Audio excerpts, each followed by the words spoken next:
শাকসবজি খেতে খেতে বোর লাগছে? একবার পেঁয়াজ ক্যাপসিকামের এই রেসিপিটা বানিয়ে দেখুন, খেতে হয় দুর্দান্ত। নমস্কার বন্ধুরা, প্রিয়াস কুকিং ব্লগে আপনাদের সবাইকে স্বাগত জানাই। আজকে আমি আপনাদের সঙ্গে পেঁয়াজ ও ক্যাপসিকামের একটি দারুণ স্বাদের রেসিপি শেয়ার করব। আশা করছি আজকের রেসিপি আপনাদের ভালো লাগবে। রেসিপিটি বানানোর জন্য আমি এখানে 4টে মিডিয়াম সাইজের পেঁয়াজ নিয়েছি।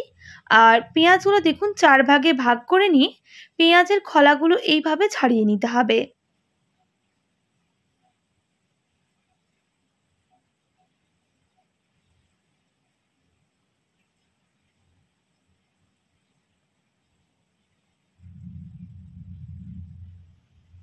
দেখুন বন্ধুরা, আমি পেঁয়াজের সমস্ত খোলাগুলো ছাড়িয়ে নেব, দেখি বুঝতে পারছেন।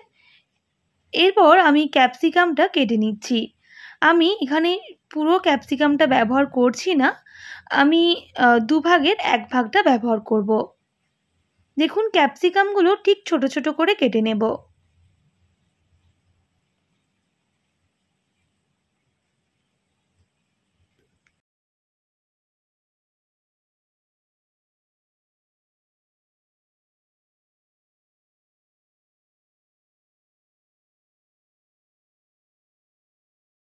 দেখুন বন্ধুরা, আমি ক্যাপসিকাম কেটে নিয়েছি। এরপর আমি ক্যাপসিকাম আর পেঁয়াজটা পরিষ্কার জলে ধুয়ে নেব। আর এদিকে কড়াই বসিয়ে দেব, দিয়ে দেব সামান্য পরিমাপ সাদা তেল। তেলটা খুব ভালো করে গরম করে নিতে হবে। গরম হয়ে গেলে আমি পেঁয়াজগুলো দিয়ে একটু লাল লাল করে পেঁয়াজগুলোকে ভেজে নেব। সঙ্গে ক্যাপসিকামগুলো অ্যাড করে দিলাম।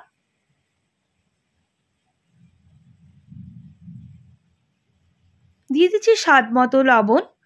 লবণ দেওয়ার পর আবারও মিক্স করে নিয়ে গ্যাসের ফ্লেমটা হাই রেখে 1 থেকে 1.5 মিনিট মতো ভেজে নিতে হবে, যতক্ষণ না পেঁয়াজ আর ক্যাপসিকামের কালারটা চেঞ্জ হয়ে আসছে।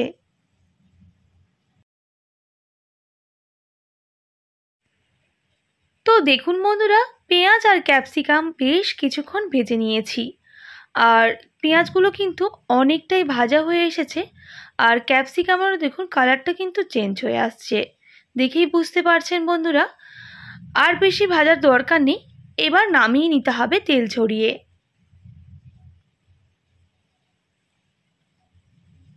বেশি ভাজলে এগুলো গলে যাবে, তাই ঠিক এইভাবেই করে ভেজে নিয়ে তুলে রাখতে হবে।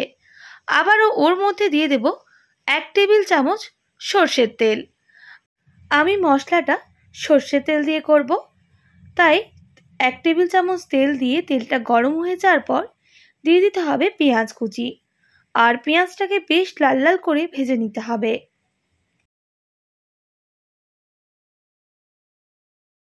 দেখুন বন্ধুরা, পেঁয়াজটা কিন্তু ভাজা হয়ে গেছে। এবার দিয়ে দিচ্ছি 6 থেকে 7টা রসুন কোয়া। রসুনটাও পেঁয়াজের সাথে ভেজে নিচ্ছি। রসুন আর পেঁয়াজ ভেজে নিয়েছি। এবার দিয়ে দিচ্ছি একটা মিডিয়াম সাইজের টমেটো কুচি। একইভাবে টমেটোটাও ভেজে নিতে হবে।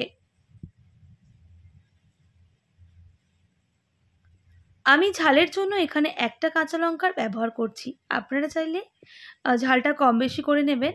লঙ্কাটা অনেকটাই ঝাল ছিল, তাই একটাই ব্যবহার করলাম। আবারও মশলাটা খুব ভালো করে ভেজে নিয়েছি। এবার নামিয়ে ঠান্ডা করে নেব। দেখুন ঠান্ডা করে নেওয়ার পর মিক্সিং জারে দিয়ে এর একটা মিহি পেস্ট করে নিতে হবে। অবশ্যই মশলাটা ঠান্ডা করে বেটে নিতে হবে। দেখুন বন্ধুরা, আমি মিহি পেস্ট করে নিয়েছি। এবার এটা সাইডে সরিয়ে রাখবো। এদিকে কড়াইটা গরম ছিল, আরও দিয়ে দেব 1 টেবিল চামচ সর্ষের তেল। তেল খুব ভালো করে গরম হয়ে গেলে দিয়ে দেব গোটা জিরা আর গোটা মশলা। দিয়ে দিচ্ছি সামান্য দারুচিনি, একটা এলাচ, 5 থেকে 6টা গোলমরিচ। খুব ভালো করে গোটা মশলাগুলো ভেজে নিয়েছি। এবার দিচ্ছি সামান্য কাশ্মীরি লঙ্কার গুঁড়ো আর সামান্য হলুদের গুঁড়ো। বন্ধুরা, তেলের মধ্যে লঙ্কার গুঁড়ো বা হলুদের গুঁড়ো ব্যবহার করলে মশলার কালারটা কিন্তু অনেকটাই সুন্দর হয়। এবার বেটে রাখা মশলা দিয়ে খুব ভালো করে কষিয়ে নিতে হবে। তবে গ্যাসের ফ্লেমটা আমি কিন্তু হাই রাখছি।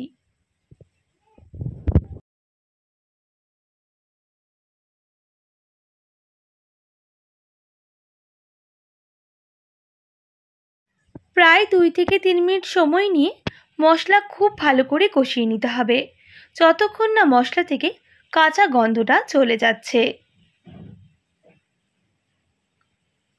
বেশ কিছুক্ষণ মশলা কষিয়ে নিয়েছি, আর একটু কিন্তু তেল ছাড়াও শুরু করে দিয়েছে। সেই সময় দিতে হবে 1 টেবিল চামচ বেসন আর স্বাদ মতো লবণ।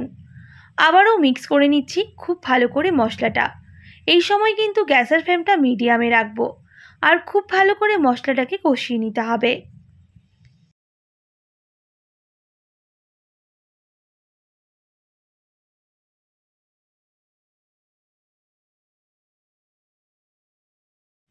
বেশ কিছুক্ষণ কষিয়ে নিয়েছি। আমি এখানে মিক্সিং জার ধোয়া অল্প জল ব্যবহার করছি, কারণ মশলাটা আরেকটু কষিয়ে নিতে হবে, আর কিছু গুঁড়ো মশলা অ্যাড করে দিতে হবে, তাই জলটা অ্যাড করলাম। এবার দিয়ে দেব জিরে গুঁড়ো সামান্য পরিমাপ, আর ঝাল লঙ্কার গুঁড়ো সামান্য পরিমাপ। ঝালটা অবশ্যই কম বেশি করে নেবেন। সামান্য ধনে গুঁড়ো, আবারও অল্প একটু জল দিয়ে দেব, আর খুব ভালো করে মশলাটা কষিয়ে নেব।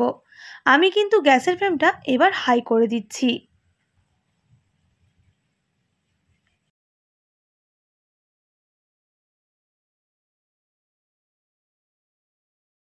প্রায় 1 থেকে 1.5 মিনিট সময় নিয়ে মশলা খুব ভালো করে কষিয়ে নিয়েছি।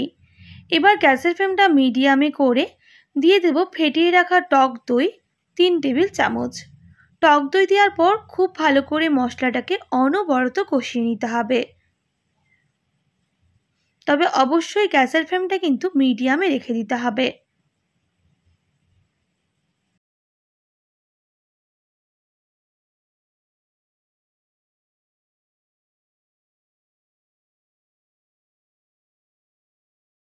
আমি আবারও গ্যাসের ফ্লেমটা হাই করে 3 থেকে 4 মিনিট সময় নিয়ে মশলা খুব ভালো করে কষিয়ে নেব, যতক্ষণ না মশলা থেকে কাঁচা গন্ধটা চলে যাচ্ছে আর 4 ভাগের 1 ভাগ হয়ে যাচ্ছে, সেই পর্যন্তই মশলাটাকে কষিয়ে নিতে হবে।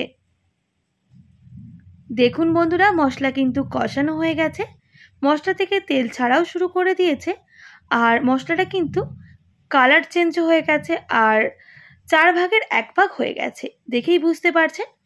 এবার দিয়ে দেব ভেজে রাখা পেঁয়াজ আর ক্যাপসিকাম, আর মশলার সাথে খুব ভালো করে মিক্স করে নিতে হবে।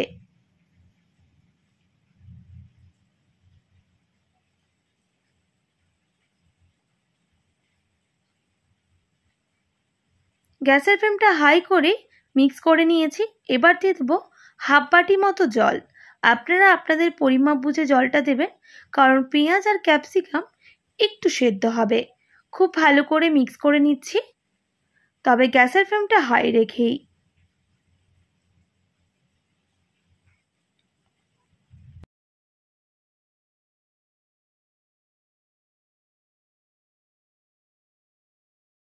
গ্যাসের ফ্লেমটা হাই রেখে মিক্স করে নিয়েছি। এবার মিডিয়ামে করে ঢেকে দিচ্ছি প্রায় 2 মিনিট মতো। 2 মিনিট পর ঢাকনাটা সরিয়ে নিতে হবে। দেখুন হালকা হালকা কিন্তু তেল ছাড়া শুরু করে দিয়েছে, দেখেই বুঝতে পারছেন। আমি আরও বেশ কিছুক্ষণ রান্না করে নেব, যতক্ষণ না জলটা একটু শুকনো হয়ে আসছে। এবার গ্যাসের ফ্লেমটা হাই রেখেই রান্না করে নিতে হবে, নাহলে ক্যাপসিকামগুলো একেবারেই গলে যাবে। যাতে গোটা গোটা থাকে এবং সেদ্ধ হয়, সেইভাবেই কিন্তু রান্নাটা করে নিতে হবে। সবশেষে দিয়ে দেবো সামান্য পরিমাপ গরম মশলার গুঁড়ো, আর সামান্য কাসুরি মেথি শুকনো কাঠখোলায় ভেজে রেখেছিলাম, সেটাই অ্যাড করলাম। আপনারা চাইলে তেলের মধ্যেও দিতে পারেন। স্বাদটা ব্যালেন্স করার জন্য সামান্য একটু চিনি অ্যাড করে দিলাম। আবারও মশলাটা খুব ভালো করে মিক্স করে নিতে হবে, আর বেশ কিছুক্ষণ রান্না করে নিতে হবে, তবে গ্যাসের ফ্লেমটা হাই রেখেই।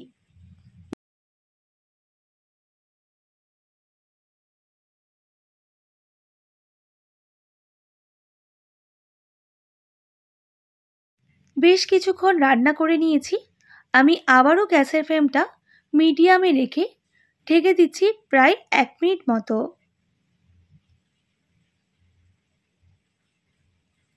1 মিনিট পর ঢাকনাটা সরিয়ে নিতে হবে। দেখুন সাইডে কিন্তু তেল ছাড়াও শুরু করে দিয়েছে, আর মশলাটা একেবারে শুকনো হয়ে এসেছে, দেখেই বুঝতে পারছেন বন্ধুরা।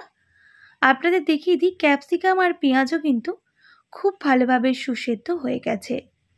আমি আবারও হাই রেখে 1 থেকে 1.5 মিনিট রান্না করে নেব।